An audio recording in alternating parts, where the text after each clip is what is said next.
Hello friends, इस video में हम बात करेंगे प्रीपोजिशंस के बारे में कि प्रीपोजिशंस क्या होती हैं और उनका यूज़ कैसे किया जाता है। ठीक है, तो सबसे पहले देखते हैं ऑन और अपॉन। ऑन और अपॉन के बारे में, यानी ऑन का यूज़ और अपॉन का यूज़ कैसे किया जाता है। देखिए, पहले यहाँ पर एक पॉइंट लिखते हैं। ऑन का यूज़ यानी कि प्रयोग स्थिरता के लिए होता है, मतलब रुकी हुई अवस्था में होता है, और यह संबंध का मतलब होता है रिलेशन, संबंध को भी बताता है।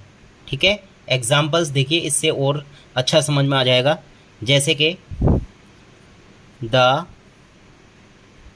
Books are on the table. Okay, तो ये ऑन जो है ये यहाँ पर हमने यूज़ किया, यानी किताबें मेज़ पर हैं, इसका मतलब वो रुकी हुई अवस्था में है, मतलब किताबें रखी हैं, बस और कुछ नहीं। और संबंध के बारे में जो बात की गई है, तो इस तरीके से सेंटेंस हम यूज़ कर लेते हैं। मतलब जैसे she said on a wall. Okay, तो यहाँ पर भी हमने ऑन का यूज़ किया, और यहाँ पर ये वॉल से संबंध बता रहा है और ऊपर वाले सेंटेंस में स्थिरता दिखा रहा है। ठीक है, ये तो हुआ ऑन का यूज़। अब देखते हैं अपॉन का। तो अपॉन के लिए पहले रूल लिखते हैं। देखिए, अपॉन का यूज़ गति के लिए, ठीक है, गति के लिए होता है। एग्जाम्पल्स जब होते हैं तो एग्जाम्पल से जल्दी समझ में आती है बात। जैसे द कैट जंप्ड। ठीक है, अब यहाँ पे ऐसी जगह हम अपॉन का यूज़ करेंगे, अपॉन द टेबल। ठीक है, यानी बिल्ली मेज़ के ऊपर से कूद गई, गति की अवस्था में, ऐसे लग रहा है जैसे गति में है, यानी चीज़ कोई चल रही है। ओके, और दूसरा अगर सेंटेंस देखें तो इस टाइप से भी आपको सेंटेंस मिल जाएगा, स्टैंड अपॉन द चेयर। ऐसे भी आपको सेंटेंस देखने के लिए मिल सकता है। तो ये तो हुआ ऑन और अपॉन का डिफरेंस। अब देखते हैं हम इसमें इन और विद इन। पिछली वीडियो में वैसे मैंने आपको बताया था इन और एट के बारे में, और यहाँ पर भी हम इनको विद इन के साथ समझेंगे, विद इन। ठीक है, इन और विद इन में क्या फ़र्क है। फ्रेंड्स, अगर वीडियो आपको अच्छी लगे तो इसको लाइक और शेयर ज़रूर कर लें, और चैनल को सब्सक्राइब भी कर लें, ताकि हर वीडियो का नोटिफिकेशन आपको मिल जाए। ठीक है, तो देखिए, पहला पॉइंट लिखते हैं। अगर बात करें टाइम की, तो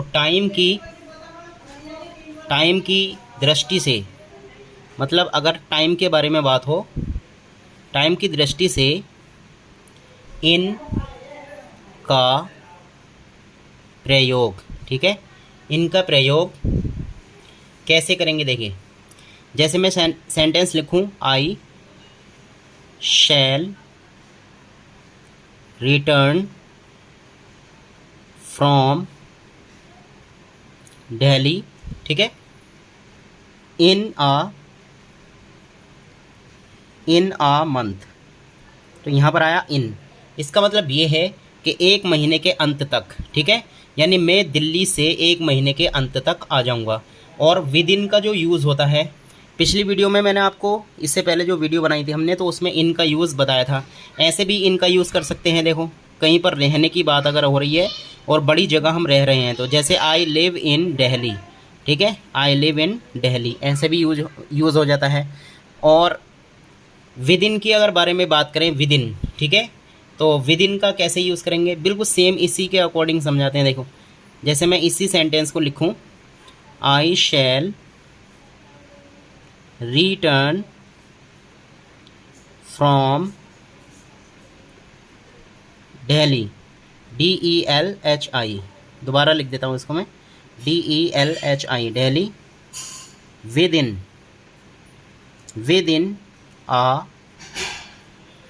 इन आ मंथ। तो जब विद इन का यूज़ हुआ तो इसका मतलब ये है कि एक महीने से पहले, ठीक है, एक महीने से पहले, ये हुआ इसका use.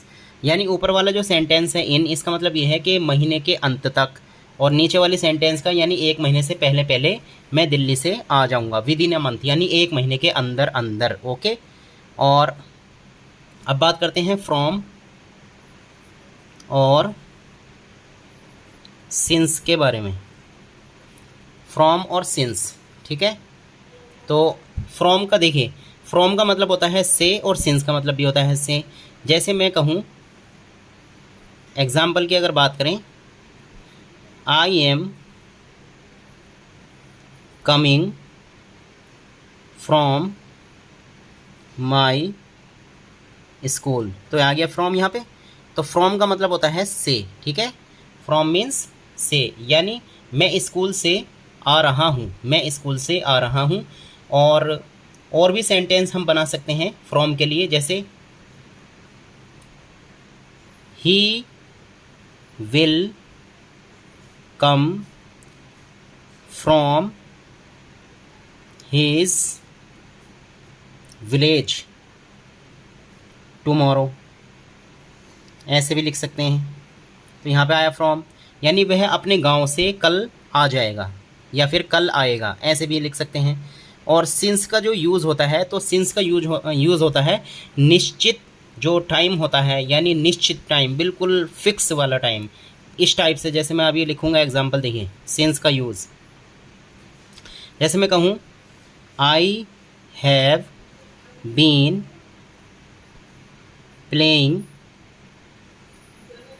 Cricket, I have been playing cricket since morning, ये हो गया। इसका मतलब ये है सुबह से। तो ये जो मॉर्निंग टाइम है, मॉर्निंग, तो ये जो निश्चित टाइम है, निश्चित यानी डेफिनेट टाइम है, तो डेफिनेट टाइम से पहले हम सिंस का यूज़ कर लेते हैं, सिंस का। ओके, एक सेंटेंस और समझिए, देखिए, ही हैज़ बीन सफरिंग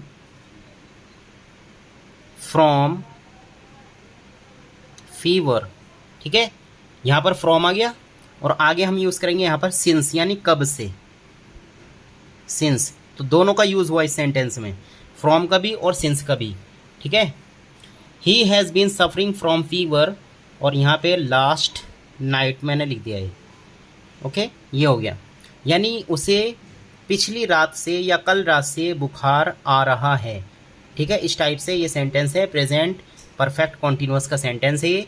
तो फ्रेंड्स, हमने इस वीडियो में बात की ऑन, अपॉन, इन और विद इन, फ्रॉम और सिंस के बारे में। ये थे प्रीपोजिशंस कुछ जो बहुत ज़्यादा इंपॉर्टेंट भी हैं।